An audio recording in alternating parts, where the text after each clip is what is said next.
Om Jnanatimrindasya Jnananjana Savakaya Chakshurunmilitam Yena Tasmai Shri Gurave Namaha Shri Chaitanya Manobhishtam Stapitam Yena Bhutale Swayam Rupa Kadamaya Tadati Swapadantikam Vandeham Sri Guru Sri Yuta Padakamalam Sri Gurun Vaishnavamscha Sri Rupam Sagrajatam Sahagana Raghunatham Vitam Tam Sajivam Sadvaitam Sadvatutam Parijana Sahitam Krishna Chaitanya Devam Sri Radha Krishna Pada Sahagana Lalita Shri Vishakam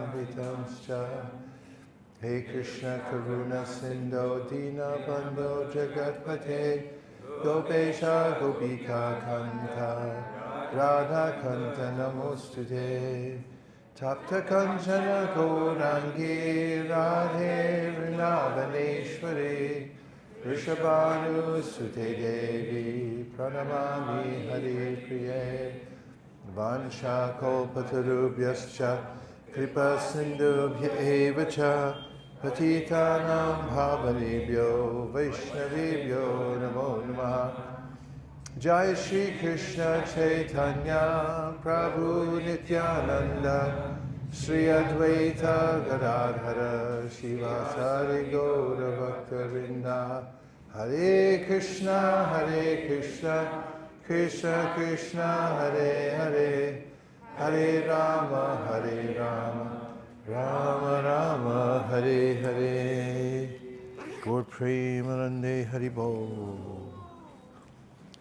I just read a short section from Srila Prabhupada's preface to the Srimad Bhagavatam.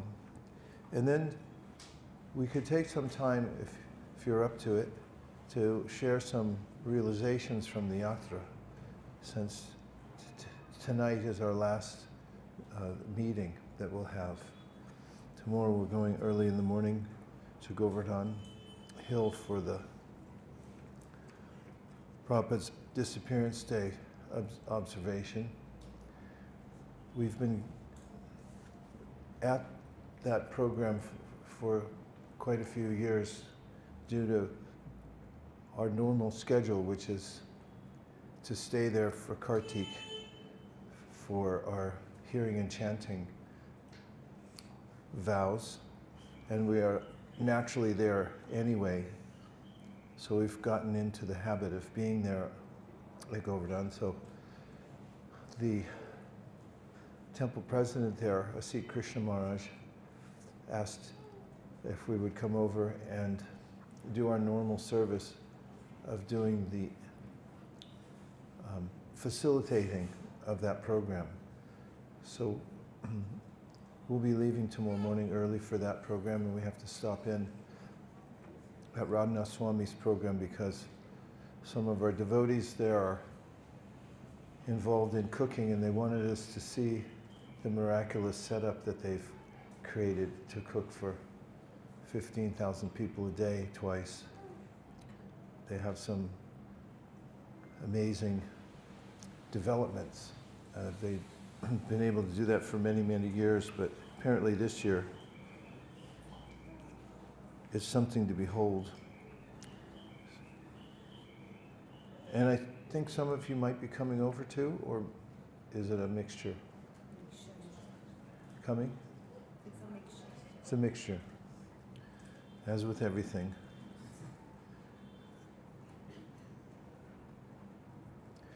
Prabhupada's preface to the Srimad Bhagavatam. We must know the present need of human society. And what is that need? Human society is no longer bounded by geographical limits to particular countries or communities. Human society is broader than in the Middle Ages. and the world tendencies toward one state or one human society. The ideals of spiritual communism, according to Srimad Bhagavatam, are based more or less on the oneness of the entire human society, nay, of the entire energy of living beings. The need is felt by great thinkers to make this a successful ideology. Srimad Bhagavatam will fill this need in human society. It begins, therefore, with the aphorism of Vedanta philosophy, Janmadyasya yataha, to establish the ideal of a common cause. Human society at the present moment is not in the darkness of oblivion. It has made rapid progress in the field of material comforts, education, and economic development throughout the entire world. But there is a pinprick somewhere in the social body at large, and therefore there are large-scale quarrels, even over less important issues. There is need of a clue as to how humanity can become one in peace, friendship, and prosperity with a common cause. Srimad Bhagavatam will fill this need, for it is a cultural presentation for the re-spiritualization of the entire human society. Srimad Bhagavatam should be introduced also in the schools and colleges, for it is recommended by the great student devotee Prahlad Maharaj in order to change the demoniac face of society. Kaumara acharit pragno dharman bhagavatam iha durlabam manusam janma durlabam manusham janma tharapya dhruvam artadam. Disparity in human society is due to lack of principles in a godless civilization. There is God, or the Almighty One, from whom everything emanates, by whom everything is maintained, and in whom everything is merged to rest. Material science has tried to find the ultimate source of creation very insufficiently, but it is a fact that there is one ultimate source of everything that be. This ultimate source is explained rationally and authoritatively in the beautiful Bhagavatam, or Srimad Bhagavatam. Srimad Bhagavatam is the transcendental science, not only for knowing the ultimate source of everything, but also for knowing our relation with Him in our duty toward perfection of the human society on the basis of this perfect knowledge. It is powerful reading matter in the Sanskrit language, and it is now rendered into English elaborately so that simply by a careful reading, one will know God perfectly well, so much so that the reader will be sufficiently educated to defend himself from the onslaught of atheists. Over and above this, the reader will be able to convert others to accepting God as a concrete principle. Srimad Bhagavatam begins with the definition of the ultimate source. It is a bona fide commentary on the Vedanta Sutra by the same author, Srila Vyasadeva, and gradually it develops into 9 cantos up to the highest state of God realization. The only qualification one needs to study this great book of transcendental knowledge is to proceed step by step, cautiously, and not jump forward haphazardly as with an ordinary book. It should be gone through chapter by chapter, one after another. The reading matter is so arranged with its original Sanskrit text, its English transliteration, synonyms, translation, and purports, so that one is sure to become a God-realized soul at the end of finishing the first 9 cantos. The 10th canto is distinct from the first 9 cantos because it deals directly with the transcendental activities of the personality of Godhead, Sri Krishna. One will be unable to capture the effects of the 10th canto without going through the first 9 cantos. The book is complete in 12 cantos, each independent, but it is good for all to read them in small installments, one after another. I must admit my frailties in presenting Srimad Bhagavatam, but still I am hopeful of its good reception by the thinkers and leaders of society on the strength of the following statement of Srimad Bhagavatam 1.5.11. Tadbhagisago janataka viplavo yasmin pratishlokam apadyapadyapi Namanyanantasya yushonkitani yach Prinvanti gayanti grananti sadhava.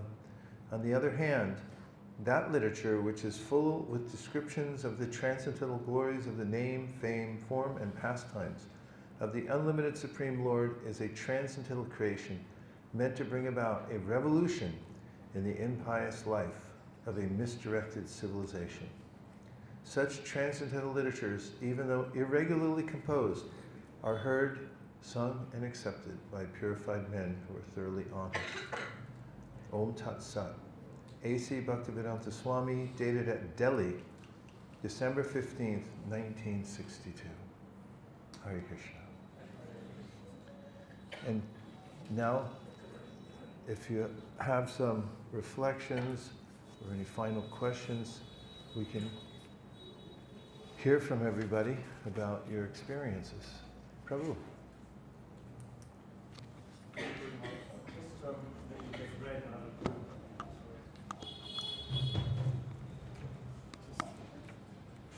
Krishna. It's unbelievable. Srila Prabhupada writes, I must admit my frailties in presenting Srimad Bhagavatam, but still I am hopeful of its good reception.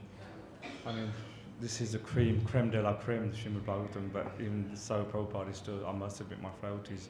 Just unbelievable, the humbleness, even though the Bhagavatam is everything. Just think it's fantastic. Jai.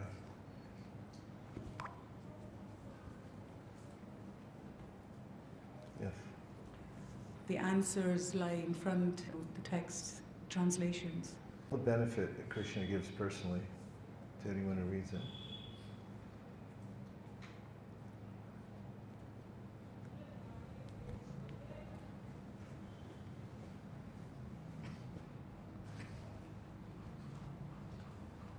Prabhupada was mentioning that he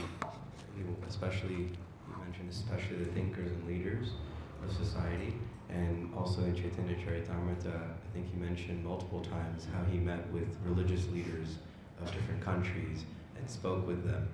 And even at the Prabhupada Samadhi in Mayapur, they have like 12 dioramas, and one of them is just him talking to a French bishop. My question is, why was it so important to Prabhupada to meet these other religious leaders, and what was he trying to achieve with that discussion? Prabhupada was strategic in talking to leaders because people who, at that time, the Bhagavad Gita, that everyone follows a great person. And look at Lord Chaitanya Mahaprabhu's campaign. Yad yad acharati sheshtas. That was the verse I was looking for. Tatarivi tarojana. That he converted Sarvabhauma Bhattacharya. There was no bigger scholar in the world at that time. And it's not a fabrication. Sarvabhauma Bhattacharya is famous if you look in the history. The accolades that he accumulated were mind-boggling.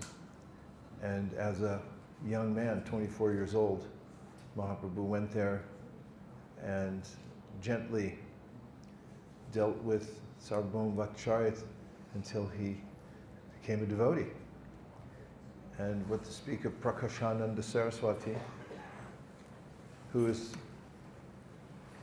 a spiritual leader of millions, albeit a Mayavadi, Mahaprabhu converted him. Ramananda Roy was a governor. So in Chaitanya Charitamrita we find that Sri Chaitanya Mahaprabhu did also target big leaders. Of course, then he sent Nityananda Prabhu. He said, you get everybody else.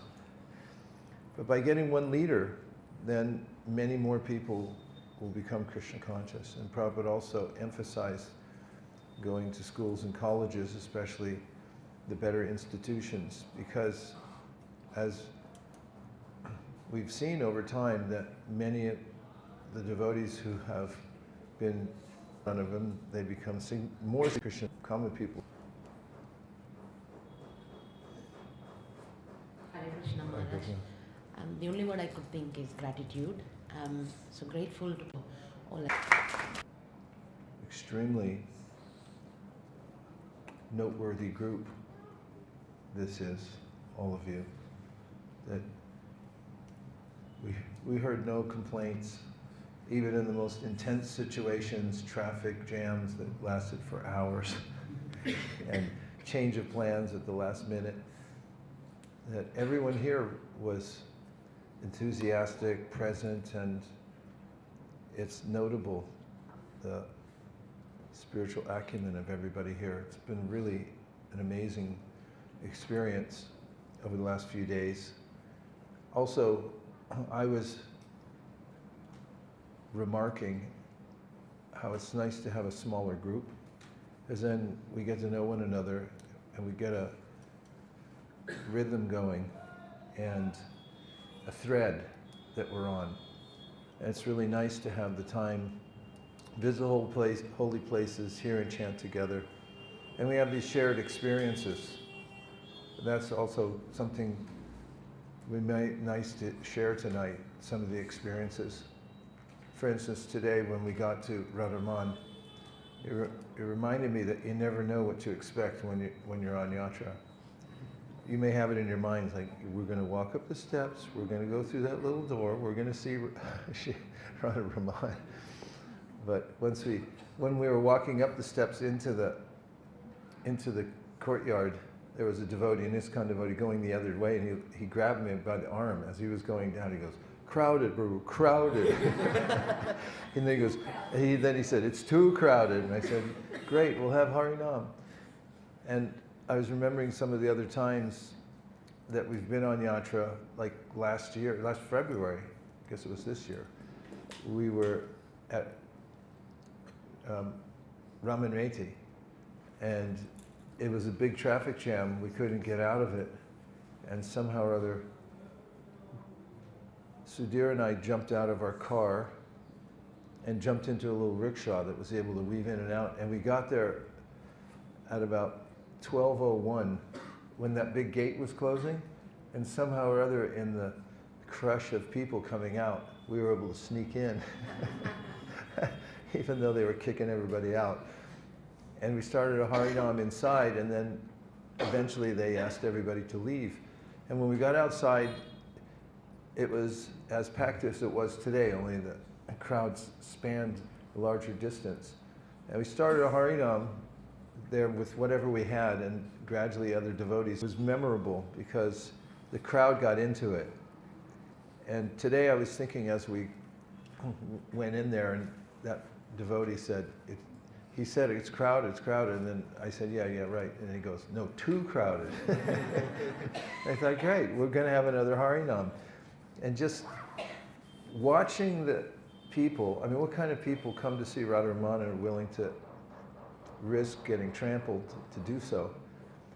They're the salt of the earth. And when they hear the holy name, they just light up, and you see people start to dance, and their expression says, this is the best thing ever. Let's hear the holy names together. And those kinds of experiences are uplifting, to say the least. So we've had lots of those throughout our journey to various holy places. If you have any of those that you have imprinted now in your mind, you can also share that.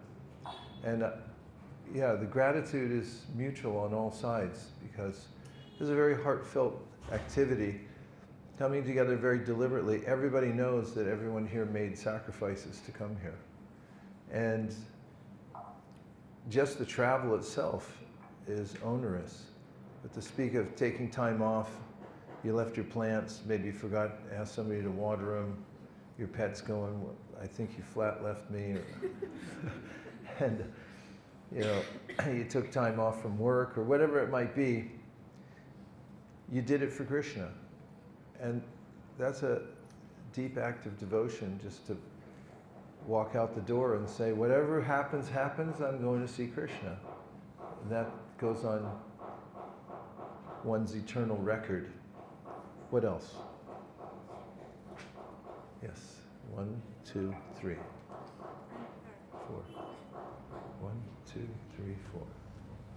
Hare Krishna Maharaj. Hare Krishna. I want to share my realization in Jaipur. I found the devotion is so high and so sweet. When we were in the Mangal Arati in the morning, the temple that is near our hotel, I saw there were like groups of local women coming. They will sit in a group, and then one woman will actually read from Bhagavatam, like little stories, and they all will read, really listen intensely. And then they will part as well. Once their story's over, then another group will come. So, and then when we were doing the book distribution there, people were really generously donating. And my Prabhu missed Jaipur Yatra. But then when I said to him how much actually we collected in Jaipur, he was like, "Are you sure?" He just couldn't believe.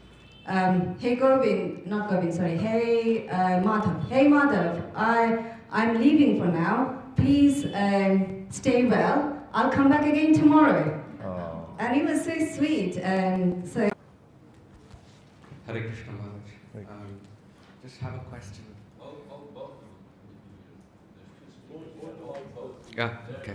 Can you hear me now?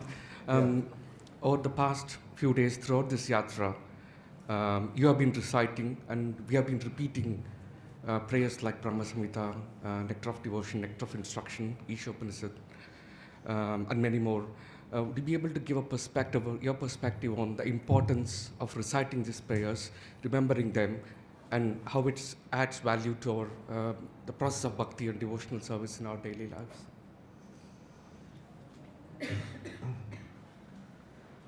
All of these transcendental literatures are for us. Krishna has arranged for us humans to have a support system. There's Guru, Sadhu, and Shastra. And in order to appreciate all of them, we have to have Shastra, because unless you have Shastra, you don't know what a Guru is. And if you don't have Shastra, you don't know what a Sadhu is. And if you haven't studied Shastra, then you don't know what Shastra is. Shastra is the central point for understanding Krishna. In fact, it says in the Vedanta Sutra that without the revealed word, which is co-eternal with Krishna, and which is there specifically to awaken us to Krishna consciousness, then we don't have access. Maya mugdha jivara nahi swata Krishna gyan. It's not automatic that we come out of illusion, but jivara kripaya koila Krishna Veda Puran. Chaitanya Mahaprabhu told Sanatana Goswami, it's by the power of the Srimad Bhagavatam that we're able to rise above illusion. Prabhupada gave his life for bringing these books to us. And he very ardently asked us to read them. He writes in the Madhya Lila of the Chaitanya Charitamrita that unless we read all of his books, then we'll revert to eating, sleeping, and we'll fall down from the process of Krishna consciousness. It's our fortification to imbibe the teachings Prabhupada's given us in these books and that Krishna has given us himself. As far as advancement in Krishna consciousness goes, there are several metrics by which one is considered a beginning devotee, a middle devotee, or an advanced devotee. And in those considerations, Shastra looms large. As it said, that a Kanishna Adhikari is one who has komal shraddha, very tender faith. It can be manipulated by somebody who puts forward a strong argument. That person may temporarily, not permanently, but temporarily may have a lapse in that faith because it's weak. The Madhyama Adhikari has heard and practiced sufficiently so that he or she has strong faith, but the Madhyama Adhikari is not proficient in Shastra, whereas the Uttama Adhikari has both strong faith and is called a Shastra Sunipuna, which means the person who knows the relationship, how all the Shastras fit together, and knows the key points from all the different Shastras, and therefore has not only well-reasoned faith, but also can convince others by presenting Shastra and also logical arguments which are presented there within the Shastra, so that others can become devotees. My first experience of meeting Prabhupada was in San Francisco, where I had joined Krishna Consciousness movement and had taken up various services, one of which became book distribution. And when Prabhupada was visiting there for the Rath Yatra in 1974, I was invited by our temple president, along with a few other devotees, to come and meet Prabhupada. And so we sat in front of his desk, behind which he was seated, sitting on the floor or on a cushion. And the temple president summarily read the results of our book distribution, thinking to give Prabhupada the report. And Prabhupada appreciated it, but what he said to us was, "You must also read my books." And he said, I didn't write these books just for selling. I wrote them so that you could read them, become pure devotees, and go back to Godhead. And I remembered that because, first, I didn't know what to expect, but I thought probably, as I had been told, Prabhupada would be pleased with our book distribution. But then I saw his keen interest in us reading the books as well. And Prabhupada appreciated when, and he expected devotees to know the books.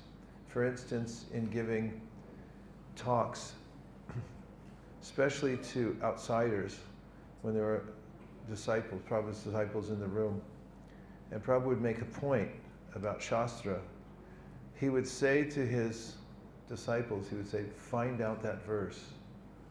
And the devotees would be near a bookshelf, and they would sometimes scramble because they weren't sure where the verse was, and sometimes they knew where it was, but they'd still have to scramble to bring it quickly to light so that Prabhupada could refer to it. Prabhupada knew where the verse was, but he wanted us to know where they were. He also wanted us to get in the habit of finding them and know where everything was.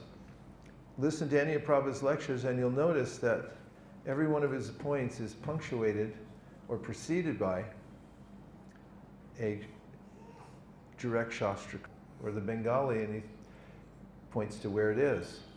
And he told us that when you are an attorney and you come into court and you make a case, you have to give case law and precedent, legal precedent. You can't just walk into the court and say, I think this person's guilty, and they say, why? And you say, I don't know, I just have a hunch.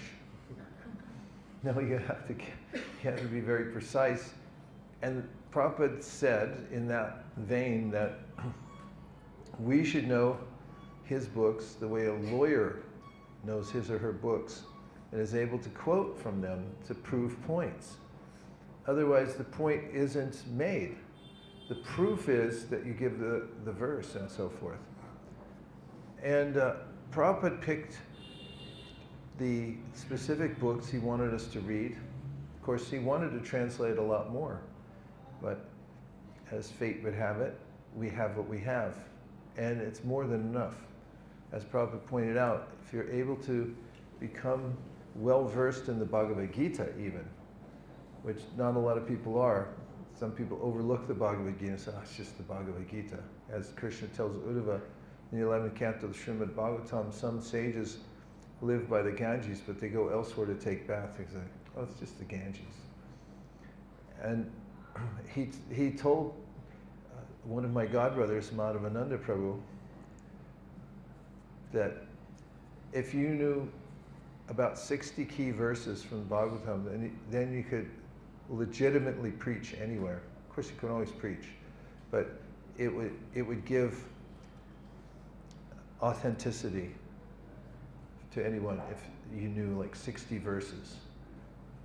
And of course, there's no minimum. Or that would be a minimum, perhaps. There's, more importantly, no maximum of what you can learn to be more, have a larger repertoire. And then, of course, Prabhupada quoted regularly from the Srimad Bhagavatam and from many other scriptures. When we talked the other day about having a fresh goal to want to rise up and meet, it's nice to have Shastric goals. For instance, if you decided one fine day, because nobody could stop you, that you wanted to look at Prabhupada's selected verses. There's a book the BBT produces that has the verses that Prabhupada most frequently quoted, and they're arranged by category of the book, and there's an index in the back by subject and also by the verses themselves, so you can find them. What if you made a goal to become well versed in all of those verses, or at least some of them, and you pick them out? What would your day look like? Well, it would look like something energized by a goal that you thought was impossible to attain, and then you'd attain it by applying yourself, and then you'd be on a different level, because then when the topic comes up, you could say, oh, I know where that is, and then you could quote the verse. So Prabhupada gave an effort that we could describe as superhuman to produce the books and make them available to us. So my thought has been, although I can't produce books like Prabhupada did, although he did also want us to write, that's another subject. But at least we, all of us, could try to emulate the kind of energy Prabhupada put into writing his. We could put the same kind of effort into reading his books. Let me try it the third time. If we put the same kind of effort into reading Prabhupada's books as he did into writing them, where would we be spiritually? And how happy would we be? And the verses, the books, the points, they're all sublime and energizing and they uplifting. So giving attention to them is primary in our advancement in spiritual life, and it's what Prabhupada recommended, and it's why he gave us the books. So it's very, very important. We've organized a program at our tiny little community out in California where together as a community we pick out a section of verses that we all work on together. And devotees get into little groups. Together means there's a couple times a week a broadcast on Zoom where the verses are recited, and devotees then prepare themselves for a recitation later on. And there are different levels you can achieve. One level is you just know one verse, and others you know 5 out of maybe there's 30 verses or something. Another is that you know all 30 of them. Another is that you know not just the Sanskrit but also the English. Another is that you know the Sanskrit, English, and also the commentaries that go with it. And the team called Shastra Jam organizes all this so that everyone can participate, and it's been an uplifting experience for the whole community. So you can start that yourself. Everyone here has some, you're all high achievers. And so just put the same kind of energy into not just memorizing verses, but reading Prabhupada's books closely and widely so that you become very familiar with them, that you have put into, for instance, getting a degree. That's not easy, is it? Even kindergarten was hard for me. But what to speak of all of you who've gotten these amazing levels of education for one degree or another, or have been engaged in some kind of skill building for whatever you do. Just do that for Prabhupada's books. Well, that was long-winded, but I couldn't help it. Thanks for the question. Okay, Prabhu. Hare Krishna Maharaj. First, I'd like to send my heartfelt appreciation and gratefulness for your association this last week, and also to Mataji. She always gives that motherly care to everybody and asks everyone how everyone's doing, inquisitive and really nice. So thank you.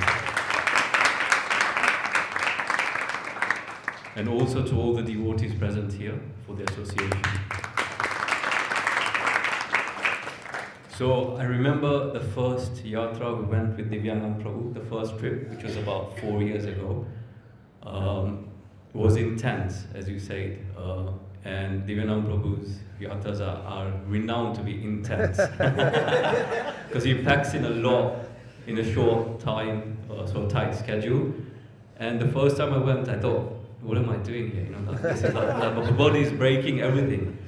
But then when I go back to London, and then in retrospect, I realized that was great because you just completely switch off from all your other duties, your obligations, etc. And in the moment, it does feel that it's very arduous, very hard, but when you go back, and then this trip, I've just realized that just being in the association of devotees, engaging in the kirtan, these courses you give, the book distribution, etc. So I've not even checked any of my work emails this trip or anything. I'm just kind of ignoring it, and just being in that moment and getting fully absorbed really kind of recharges you. And so I'm really, really grateful to everyone here, yourselves, Mataji, and Divyanand Prabhu for actually organizing these tightly their schedules. But for me, yeah, it's a great benefit to actually just take those 2 weeks away from normal life in London, come here and get to recharge. So thank you very much. And then you start to realize that this is normal life. And then also, every time I looked up, I always saw you wherever we were distributing books. And that's watching the other devotees engage is a source of inspiration. There was a festival in New York City that Prabhupada presided over and was speaking at, and one of his servants there was noticing that while Prabhupada was looking in the crowd, his eyes were following the book distributors who were on the periphery. He said everywhere they went, he was watching to see how they were doing. And I agree with you about Divyanand Prabhu's schedule and the way Divyanand and Vrindavan Ramai work together to plan these over months, years is remarkable. In fact, I remarked to rally everyone. And the next thing starts at 10. Like, now how's that work? And now we all know how it works. It means come on, get in the thing and let's go. Right, so thank you, Divyanand Vrindavan Ramai, for giving so much care to organize these. It takes so much behind the scenes, and also it's important to have somebody there who's looking after things.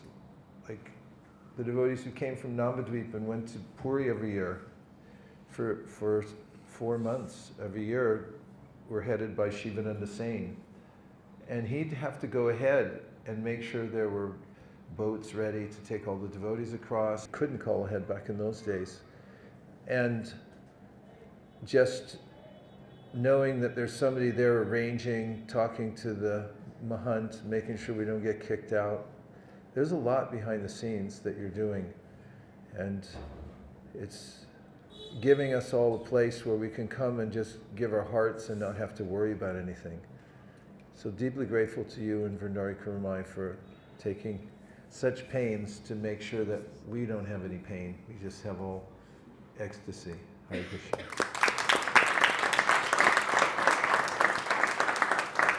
So that was 1, 2, 3, 4. Hare Krishna.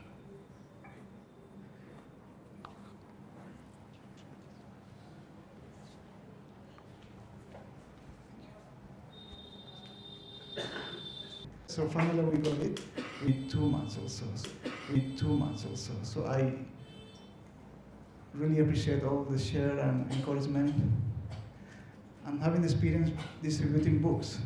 There's not much communication. I mean, it's like giving the lollipop, the sticker, and the book, and it works.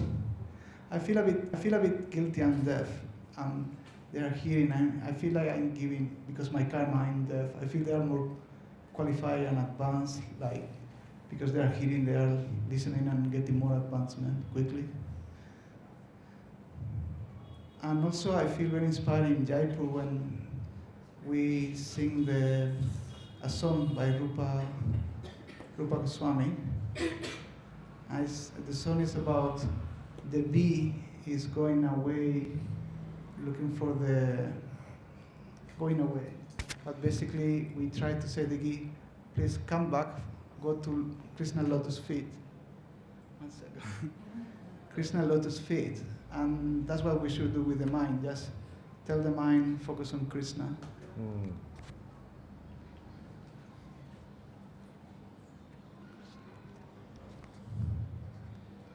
So the last thing I was catching up. So the last thing I want to say, I'm so happy, even if I'm deaf, I'm so happy to be with all of you. And I'm your servant to all of you. I'm the servant of the servant of the servant. Thank you so much.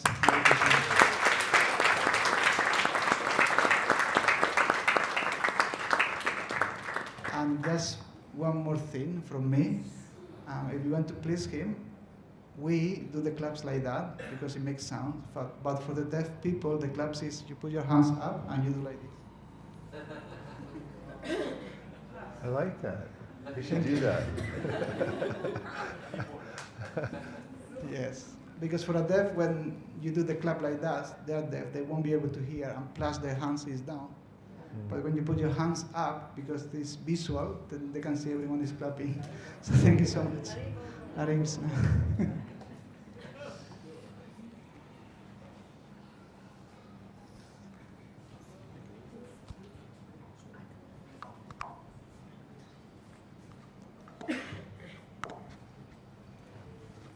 Hare Krishna Maharaj, when you were giving the class at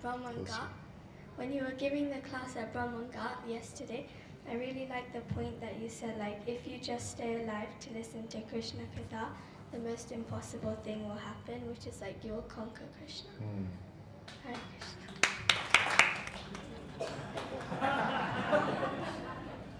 I love that point too. As it seems a hard enough chore in and of itself just to stay alive. And that point also comes up in the verse Tattenu Kampam Susamikshamana Gunjana Eva Makritam Vipakam Ridbhagavurvir Viradam Namaste Jiveta Yomute Pade Sadaya Bhak. That verse is famous. It's by Brahma, also by Brahma. It's in the same chapter also. And he says at 10:14:8, Tattenu Kampam, that devotee stays alive just expecting the mercy of the Lord. And he accepts any hardships in life as the Lord's mercy.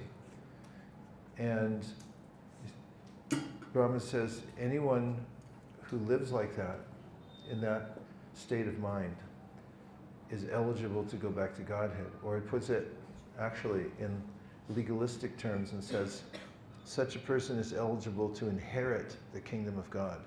And it's important because in the purport, then the commentator, Sridhar Swami, says that the son of a rich man has only one duty, and that's somehow or other to stay alive.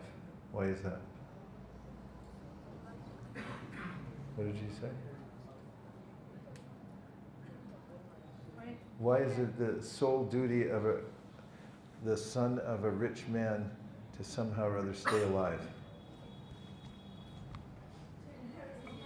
Get all the microphones over here and turn the camera to hear this answer. Go ahead. Sridhar Swami goes on to say that somehow or other we should try to stay alive in Krishna consciousness. It's typical for devotees to feel inept and feel not qualified to take to devotional service or continue devotional service, but it's not necessary to be noteworthy in the eyes of others. Because if one stays alive somehow or other and goes on hearing and by our own minds and senses and if this is all you do, so if somebody says, that's all you do? You just stay alive just so you can hear Bhagavatam once a day, then that seems to be, that becomes an impetus for us to go on. And if you go on, then you'll be successful. That's the point. Nice point. Thank you very much.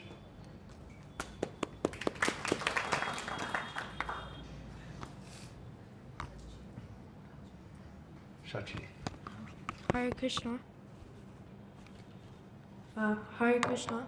I just wanted to say my appreciation to you because you've so selflessly been serving this yatra, and how you could have been doing so many things right now, and how you decided to come here.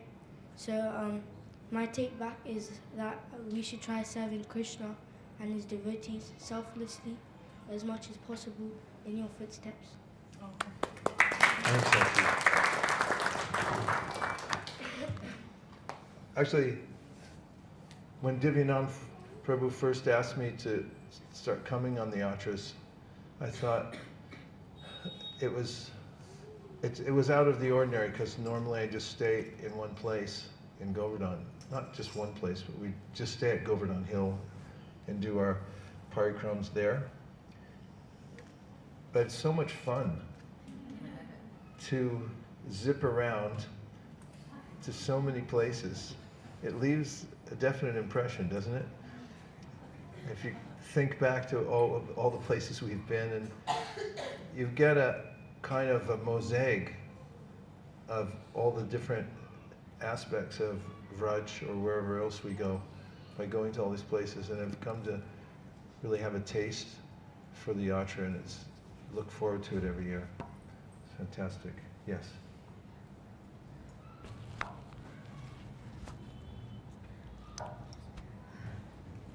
Word is a song and every move is like a dance. I could just have designations and we have ones. So I knew that, after that 5 months I need my immune dose.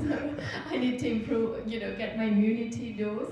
So then, when this another retreat came, I just booked my place straight away. And I hope that, my Prabhuji comes back next time with me, so he can also, just experience this divine nectar.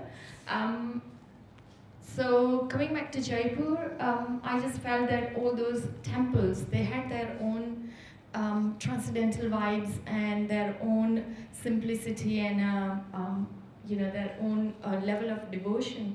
And especially on the Ekadashi, when I just went for Mangala Aarti. Obviously, we just came down and we just saw that there wasn't anyone. The rickshaw, we can't just get rickshaw. And we were just panicking how we're gonna make to the temple, to Radha Gopinath.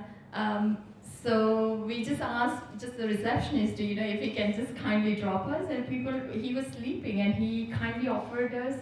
He took us all the way to the temple and we could make it in time for Mangala Aarti, and just seeing the deity that day, I just felt that time has just frozen. There's no one, literally the movement was there, but I could feel that, it just, me and the deity. We could just speak and we could connect, and that simplicity of, the temple, the presence of devotion and the mood of everyone there was really contagious. I mean, I could just go on and on about it, but obviously time is not enough. And then just visiting all these 6 different temples of Goswamis, I could just reflect on their mood, their service mood, what they have done for us, and how we can, inherit their mood in devotion and devotion service and take it back and then serve better in our capacity, give back to, the people. So this is just amazing. I mean, every time I just come, I just feel that, I'm just getting more and more, and I'm just topping up with, what was lacking in me. So thank you, everyone. I'm just learning for everyone here. Thank you. Very good.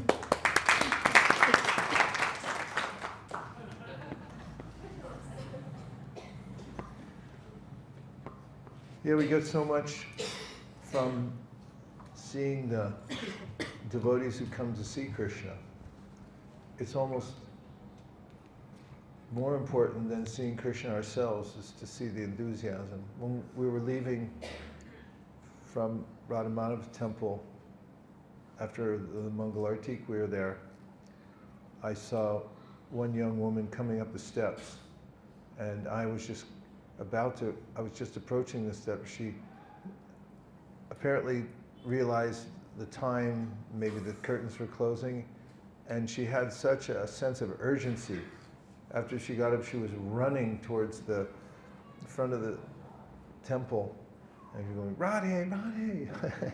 And I thought, just feeling that as she went the other way and passed me, that I took in some of that energy. And we find that happening hundreds, thousands of times a day when we go to these temples and we see people, even the people that jam me with their shoulder as they're trying to get closer to the deity, kind of get a little spiritual shock, like, I should be pushing too, maybe, to get up closer. Anyone else? Yes.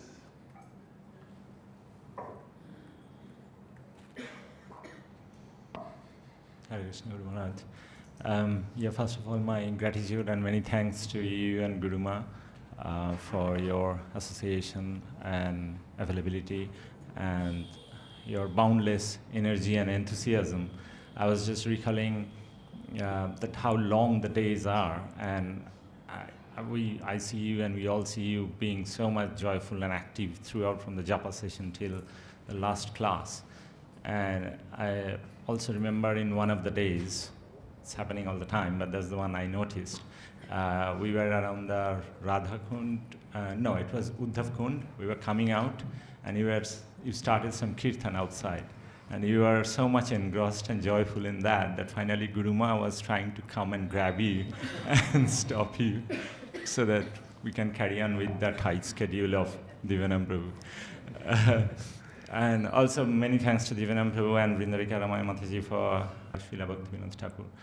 Our duty as a jiva to understand or reflect on the relationship with Krishna, the Sambandha, and the methods of prajana. And I was thinking how yatra, or understanding of relationship with Krishna, and whatever we have been doing, like reading, hearing, kirtan, all those are the various methods. So all these kind of acts as like a super fast mobile charger. It charges us in a short period so much, and also has some deep impact in terms of the spiritual progress. We're getting some good metaphors here. We had the inoculation. What are those chargers called? That they tell you not to put in your luggage? Yeah, the power bank is charging. Yeah, it is. We have to get charged up regularly, and there is a way in which we need at intervals some jolt of energy that comes from these yatras. Living this kind of lifestyle where we're up every morning without fail for Mangalartik, and all day long we're hearing and chanting and so forth. It takes you back with renewed energy, doesn't it? And the inoculation metaphor is also important because once a devotee asked Prabhupada, why is it that Maya is so strong? How can we possibly be asked to overcome this? And Prabhupada said, it's not that Maya is so strong, it's that your intention is weak. And therefore you succumb to Maya, who's there to test you, to help you come up to the level that you need to in order to have the escape philosophy to get out of the material world. And these kinds of experiences where we're all in, when you go back in regular job and in engagement, you may think that, oh, what I was doing before was so little compared to it, because I know what my capacity is now. And it also helps to give us that inoculation by giving us an inner fortitude. Okay, let's see if there's a couple more.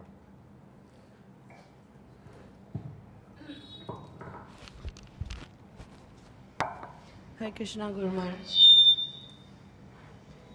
So, yeah, I'm really grateful to Vrindarika and Devanam Prabhu for giving us the back entry and moment. There are a couple of reflections I would like to say. You mentioned that Krishna is not a vending machine and he's sincerely giving us a chance, so we should take up this responsibility. Thank you.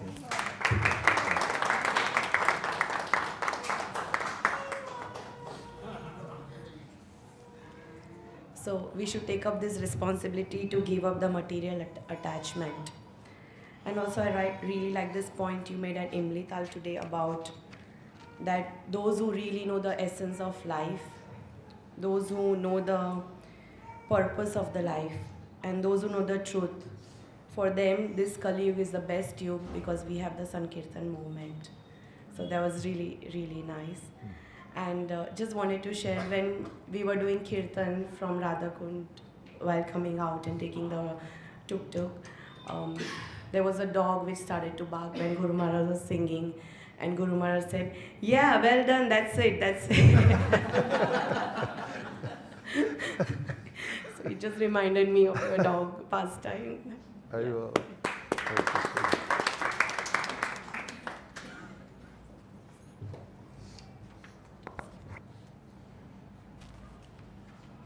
Hare Krishna Maharaj. Hare Krishna.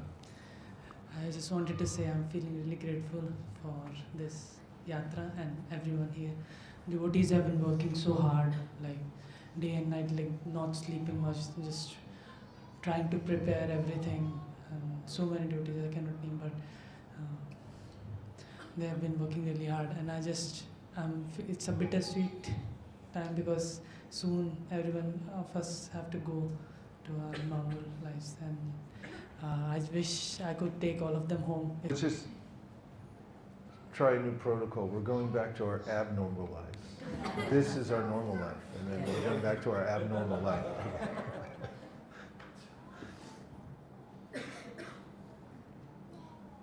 Hare Krishna Maharaj, please accept my humble obeisances. Thank you to you and to Guru Ma.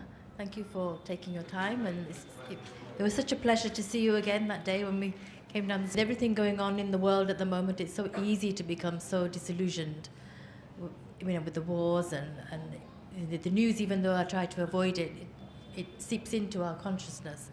And here, one of the reflections I think about Vrindavan is everywhere they think of Krishna or Radha. Everything is Radhe Radhe. When they are asking us to move out of the way, it's Radhe Radhe.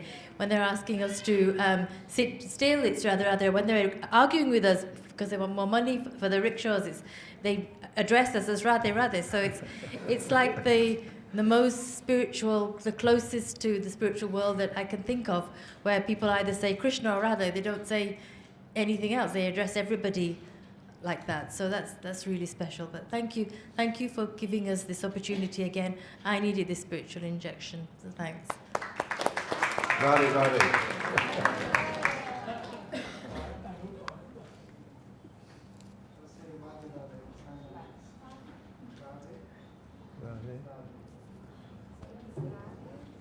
Radhe, Radhe,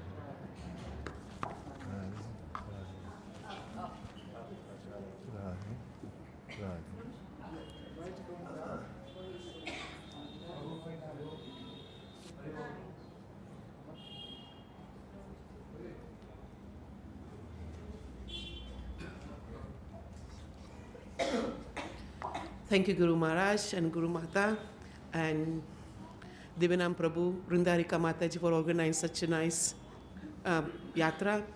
I also want to thank Hardiki for informing me about this yatra. So thank you, Hardiki.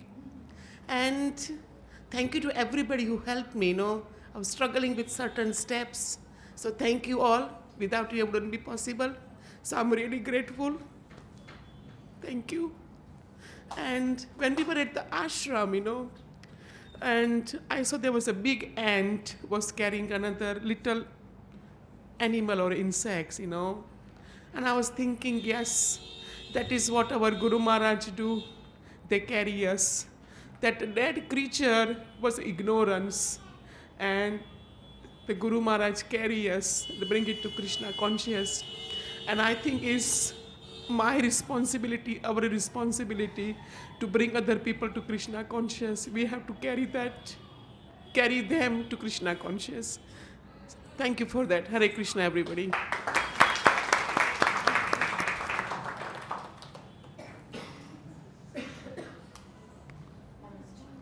We're getting so many good analogies.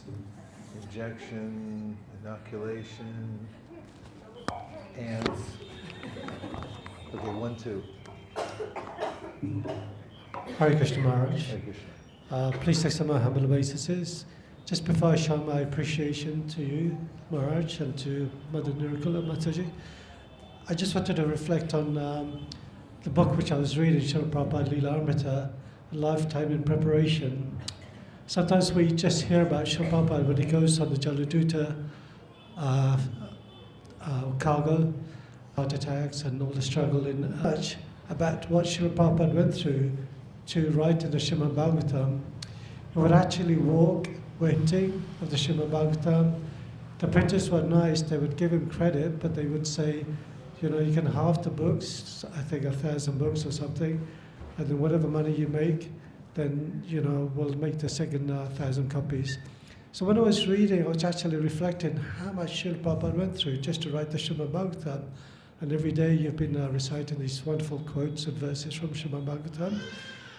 But also how he was also distributing the books himself personally and getting collections just so he could raise the funds for printing the next sets, Volume 1, Volume 2, or Canto 1, Volume 1, 2, and 3. And I was just thinking, when we went to Sri Radha Damodar Mandir, when he was actually writing these manuscripts, printing, how he was going from one place to another place, cooking himself, and he was cooking for the Goswamis who were living there as well. And the struggle he went through just to get the ticket on the cargo ship with Subhati Maharaji. And I just wanted to say thank you so much, Maharaj. Sadly, my first Guru Maharaj, Chaitanya Prabhu, you may know him, he passed away. Sadly, he left ISKCON. Then Bhagavan Maharaj came and he sadly left.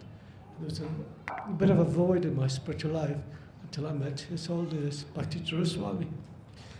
Now, when I was reading Srila Prabhupada Leela Amrita, Memories of Srila Prabhupada, a lot of devotees left ISKCON when Prabhupada left because there was a bit of a void.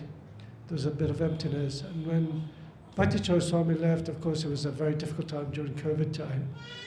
And after he left, there was also a sort of, because COVID was a difficult time for everybody started coming back to the temple. Really, really loved the way the arrangements was made. We went to Vrindavan, we went to Mayapur, then we went to Govardhani village. Very well, Sundari. Feeling well, I can't do that. I used to go personally, door to door, to go into the tea stalls, selling the books. I realized how important it was, and I also wanted to thank Mother Nirukula Mata.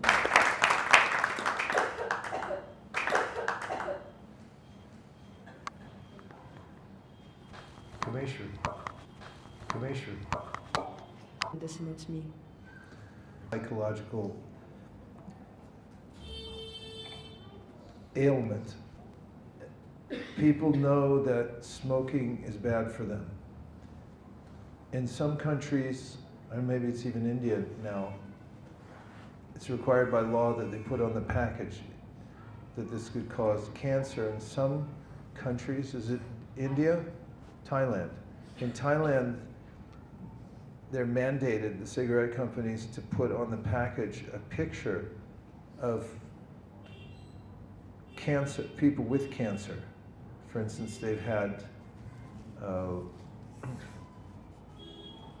when they take the larynx out, and because they're larynx, whatever it is, they're gross, really graphic pictures of people with surgery having been done, things being amputated. That's on the package of cigarettes.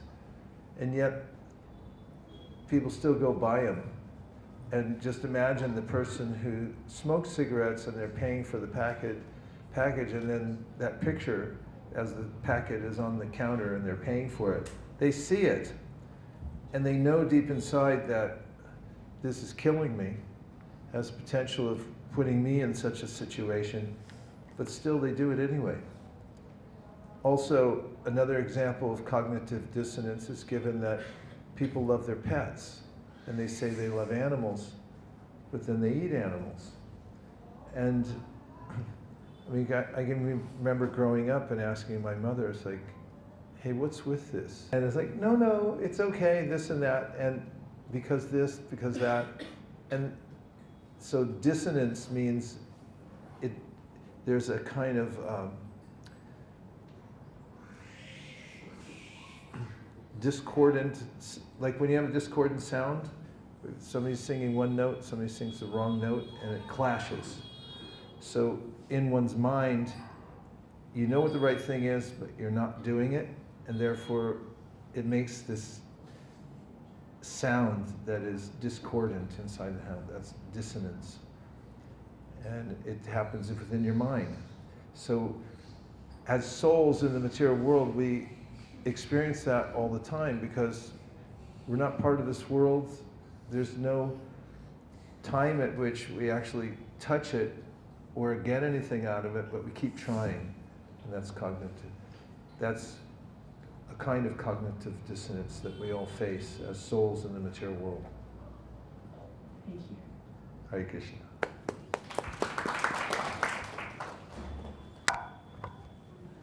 All the way to the back, straight. 12 o'clock.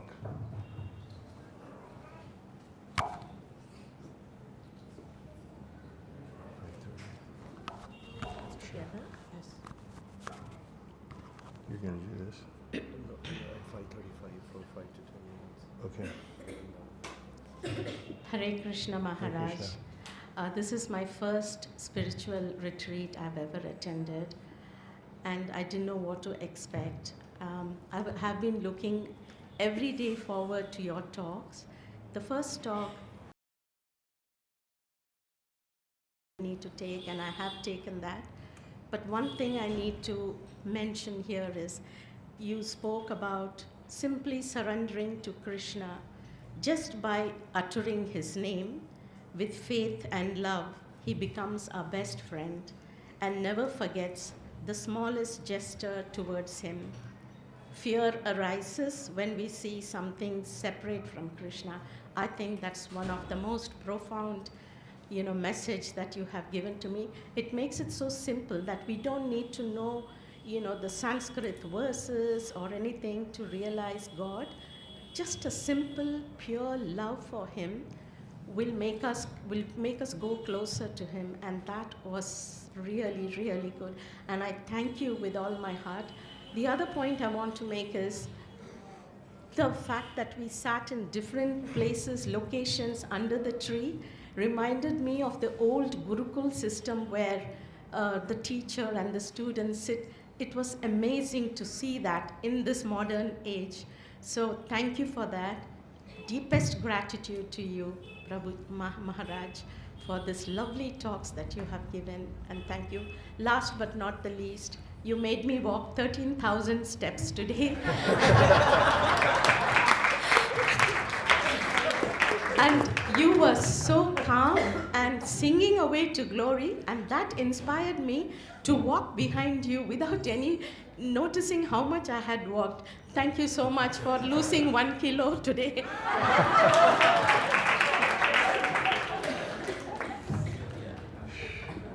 Wow. It's so nice because we all absorb different aspects, and then as a group it all comes back. That's why Sankirtan, Samyak-kirtan, all together, it becomes amplified.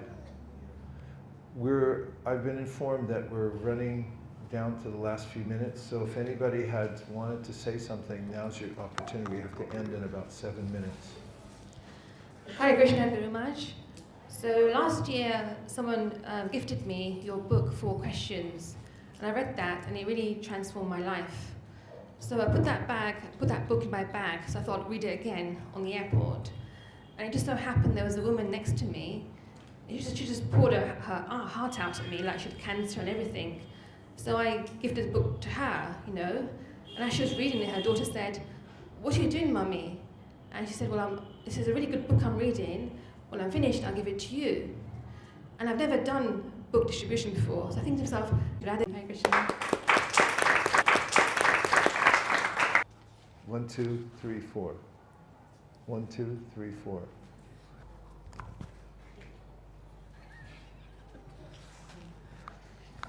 Thank you. Hare Krishna, everyone. My name's Hari. Those of you who don't know me. Hari. I'm from Leicester. I'm actually the only person here from Leicester. I've come by myself on this retreat. With the mic closer to you. Sorry. I'm the only one here from Leicester, so I've come by myself on this retreat. And I just want to say thank you to everyone for making me feel like I'm a part of the Mana retreat or get her blessings from Maharaj, and say thank you. You've represented Leicester well.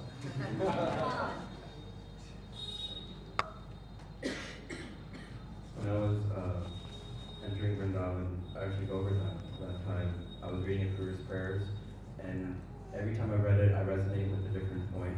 And this time, it was the moment where he forgot all his material designations and he just offered obeisances.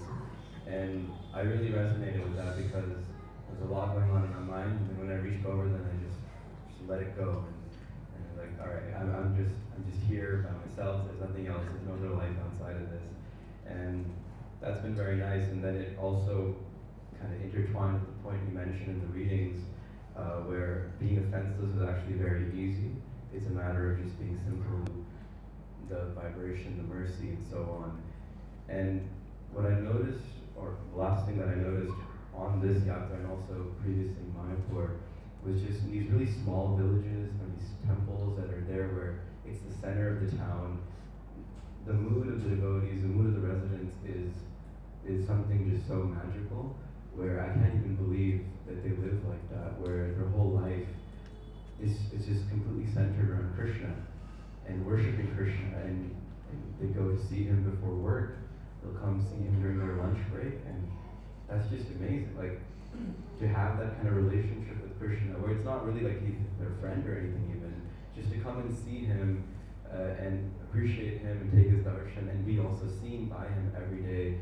It's just such a wonderful relationship, and I think it's something that I can take back home with me, with at least the deities at my home, where I can feel excited to see them every day and try to imbibe that mood as much as I can. But I really, really appreciate it, seeing all these devotees just flocking to the temple with just so much devotion and simplicity. Before coming to India and then coming to Vrindavan, Govardhan, I was with the folks in Yatra, Nadira Mataji and Prabhu, and we were on the streets. It was my first time visiting that Yatra for a Sunday program, and I was playing Mridanga and trying to hand out some invitation pamphlets at the same time. And I was wondering where are all the devotees? There's just like a few of us. And then we switched to Harinaya Nama Krishna Yadavaya Namaha, and a couple verses later, Shri Govinda Gopinath Madano Maha. I was remembering these beautiful deities in Govardhan, and it was kind of touch and go. I almost didn't make it to India this time.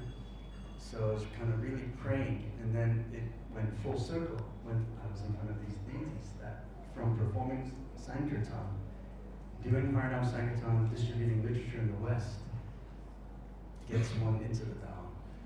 And there's an interconnection there, a very beautiful interconnection. And then of course they turned up on this yatra, which was even more amazing and mystical.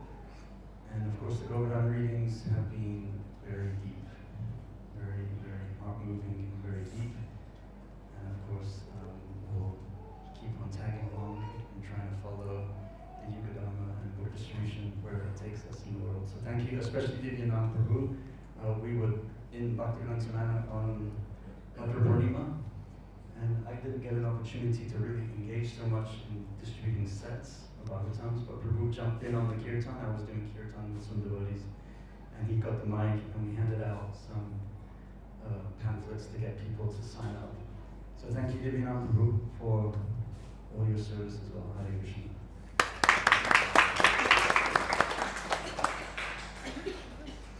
And that brings us to the, we're done, right? We have to, there's one more, but, okay, last one. Last two. 1, 2. Hare Krishna, Guru Maharaj. I felt very fortunate and happy to have come on this retreat. One of the lectures that I especially enjoyed was when you were, he's our champ, Conquer and Conquer. Akri. Okay, 1 minute each, and then otherwise no one gets prasadam tonight. And it's pizza, so 59 seconds. Hare Krishna Guru Maharaj. Hare Krishna Guru Maharaj. My obeisances. I have so much appreciation for each and every one of you here. It's just been absolutely amazing. I'm just overwhelmed. It's my first time in Vrindavan, my first time on a yatra, facing many challenges, especially with young Sundari, who's very intense. And I've just been so blessed to have you all helping me look after her as well. It's been really lovely. One thing which I'm taking away with me, which I found really lovely, is when Maharaj, you said about not letting us be taken away by that fate. So just keep improving, having new challenges, and if you're not improving, then you're fading away. There's no staying the same. So I thought that was quite powerful. So I can take that with me, whether it's to do with my sadhana, my chanting, my service, just learning shlokas. Just keep improving like that. Thank you.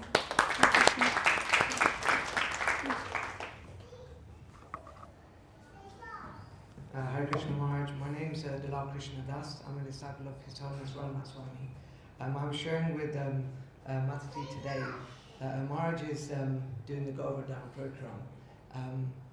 But I never felt like I was, and this is not causing any offense to my own Guru Maharaj, but I never felt like I was at loss or I was missing out, because I was with a dear uncle who was protecting me, giving me protecting all of us. And I was saying that at Bhaktivedanta Mana, and of course you've been there, you know the community better than I do, but there's so many people, so much going on, so busy, a bit like Vrindavan, on a Sunday especially.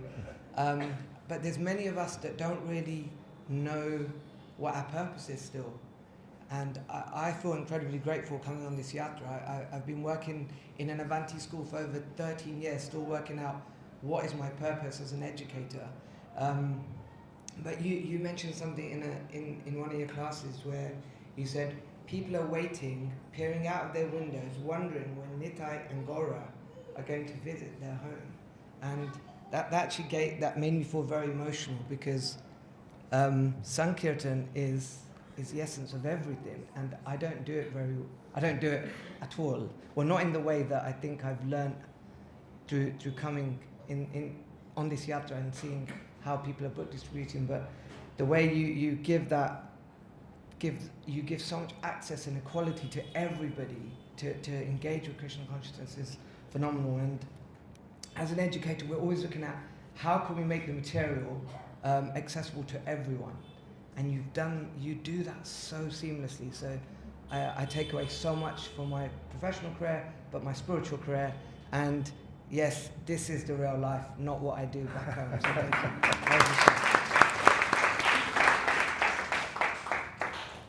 Thank you, everyone. As you can see, it's always good to know that there's lots more to say. And we can go on saying it because we're eternal. And we have an eternal opportunity to go on glorifying Krishna and investigating his glories by going to all the holy places.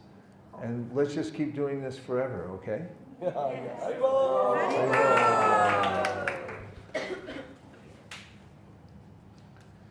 And now a word from our sponsor. Thank you very much. I'll keep it rapid fire. We have 5 minutes because we want to do Damodar Ashtakam and end the evening with that beautiful song and offer the lamb to the Lordships. So I can just see how many of you are inspired just by the yatra, but so many of you mentioned about Sankirtan and book distribution. So I have a good news for you. Do you want to hear a good news? Yes. So just as we land in UK, Maharaj is landing with us 2 days later. So we have organized a 2-part seminar called Live to Give. That's what we call it in UK, otherwise known as Sankirtan Orientation Seminar.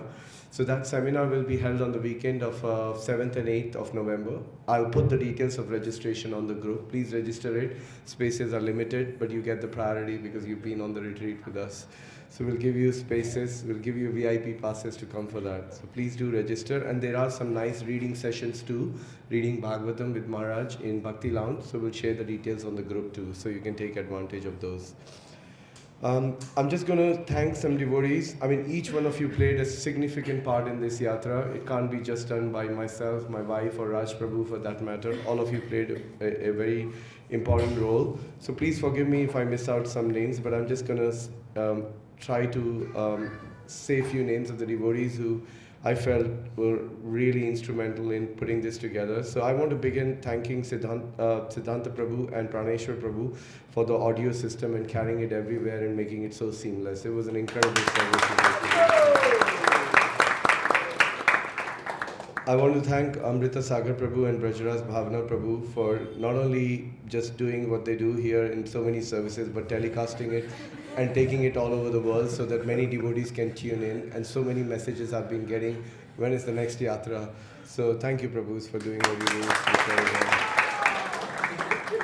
I want to thank Purata Sundar Prabhu, Anasuya Mataji for taking up this service of Sankirtan, supported by Keshav Gokulanand Prabhu and Akinchana Vita Prabhu, who's not here. But yeah, incredible service for book distribution. We also have an offering this evening to offer this course to Prabhupada. Mataji, do we have that? Yeah, so I can give majority, like there will be a little bit of here and there, but Okay. we'll have one part of it. Yeah. Okay, fine, great. That's wonderful. Then we have want to thank Hari Prabhu for making sure the Mridanga gets to the players all the time and having it with him. Thank you, Hari Prabhu, for doing that for us. I want to thank Soumya Mataji, Sangeeta Mataji, Prabhuta Mataji for helping us with the altar and the aarti and all of that paraphernalia. So thank you for doing that for me. I want to thank Gopal Prabhu for joining in and coming in with his amazing Mridanga playing skills. He's the best Mridanga player I've ever seen. So, Krishna Govind Prabhu, Shampriya Mataji with so many things like lamps, or taking care of the water, and yeah, numerous amount of services. Thank you, Mataji. Ladini Prema Mataji, Damodar Bandhu Prabhu, again, making sure the hall is ready, getting the AC, and same with Anagasuri Prabhu and Madhira Mataji. They're so busy, but they work together, making sure that, sometimes even if I'm late, the place is ready. So thank you to all of you. And especially, I want to thank Damodar Bandhu Prabhu for, managing donations, managing Toto, so many tasks actually. Without him, it would have been very difficult to put this retreat together. Thank you, Damodar Bandhu Prabhu. Vinesh here? Oh, there he is. So, he's been great behind the scenes, helping Sudhir Madhav Prabhu, and confirmed Vineshwar. So done an incredible service in helping us, assisting Maharaj and Guruma in their services. And finally, a devotee who's not here, and he's normally not there when there is an appreciation for him because he's just so humble, is Sudhir Madhav Prabhu. What I feel, of course, Guru Maharaj has this relentless energy, so much of enthusiasm, but a lot of it is able to do because he's been really looked after by Sudhir Madhav Prabhu and doing what he does. Every single detail. Radhanath Maharaj says that love is about attention and attention to detail. And that detail I learned a lot from Sudhir Madhav Prabhu, both me and my wife. So really want to, when you see him, thank him today personally because he deserves that. So thank you, Sudhir Madhav Prabhu. I know you're not here, but we really appreciate you being here and taking care of Guru Maharaj. And finally, I think there's so much being said. I'm eternally indebted to my spiritual master and for Guruma for allowing us this opportunity. Not that I pay their flights or anything, but they just selflessly come here and extend themselves every year, year after year. And now it started with 3 days, it became 4, 5, and this year it's almost like 8 or 9 days. I feel bad for taking away the reading time from the devotees, but it is what it is. We want those days. So I know many of you are staying back. Yeah, I want to thank Prema Pradeep Prabhu. That's very good, kind of you for reminding me, for doing this incredible service, for helping Dayal Gauranga Prabhu. Thank you, Prema Pradeep Prabhu. Thank you so much. Thank you. And please forgive me if I missed out so many devotees. There's so many of you, Hinal Mataji, Tina Mataji, Jai Shri Mataji. All of you have done, each one of you have done something. Please forgive me if I've not been able to take the name. But you're in Vrindavan and you've gone in the diary of Radharani. I'm nobody. So Srimati Radharani has noticed your service. And I may forget something, but she will definitely not forget you. So thank you for your services you've done. So tomorrow morning, those who are coming to Govardhan, we will be leaving at MVT doors at 7:15. The program there starts just around 8:30, 9 o'clock. I found out, spoke to Devavrata Prabhu. So we'll leave the coaches, there's only one coach tomorrow. We're leaving at 7:30 and then hopefully we'll be there by 8:45 in the ashram. And we hear the offerings from Prabhupada disciples tomorrow. And another day to increase our appreciating capacity for our founder, Acharya Srila Prabhupada. Beautiful day, although it's his disappearance day, but we celebrate his lifetime in preparation, as we heard from Krishna Govind Prabhu. We'll do that tomorrow in Govardhan.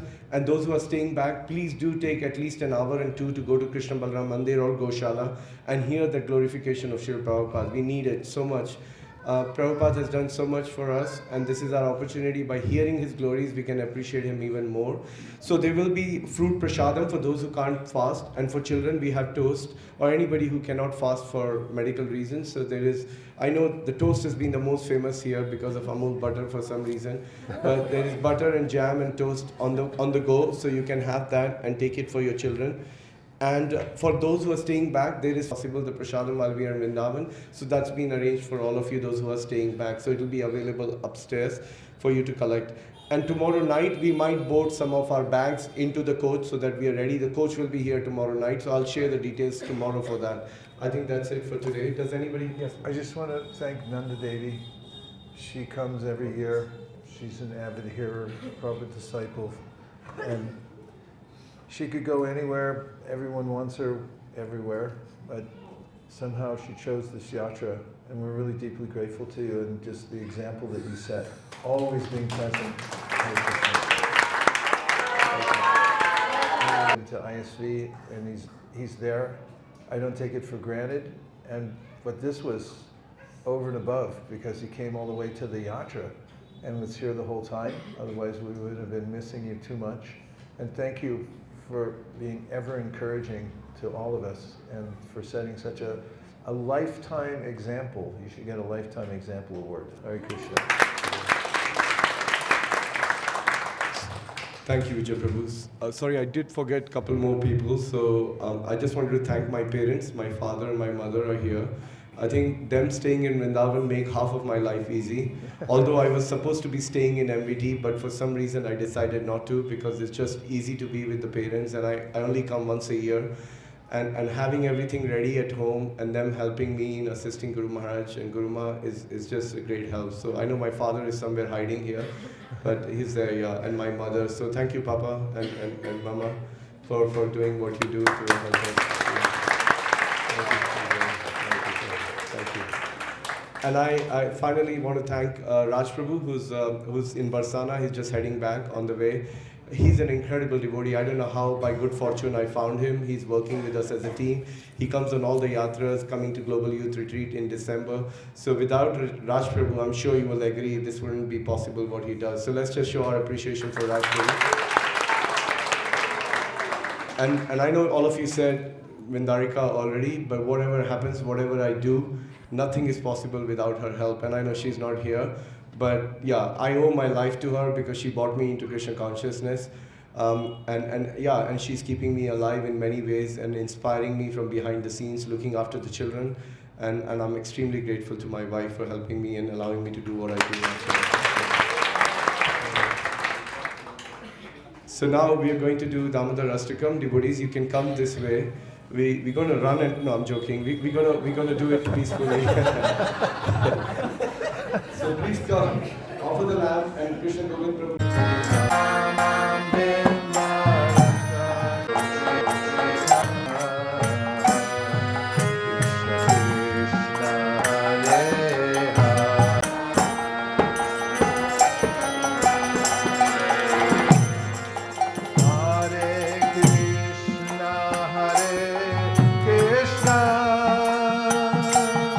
Krishna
Hare Rama, Hare Rama, Rama Rama, Hare. A molecule of pure devotional service that grows ever stronger and larger every day until it consumes our very existence, resulting in a lifetime of pure devotional service to your lotus feet, and a desire to give Krishna consciousness to people all over the world, following in the footsteps of His Divine Grace A.C. Bhaktivedanta Swami Prabhupada. Thank you for considering our request. Everyone who agrees with this prayer, in whole or in part, please unmute and say Hare Krishna. Hare Krishna! Vancha kalpadurubhascha kripa sindhubheva patitanam bhavanebhyo vaishnavebhyo namo namaha. Krishna Prabhu ki